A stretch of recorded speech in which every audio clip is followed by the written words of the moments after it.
if, for example, may makita tayong mas malaking tao dito sa investigation, hindi na magiging most guilty si former Mayor Alice Guo.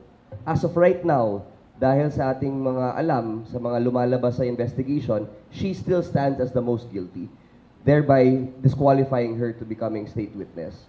But if kung matumbok natin at may makilala pa tayo mas malaking tao dito na nagpapalikod sa mga illegal activities ng Pogo, then she may become a state witness because she will no longer be the most guilty.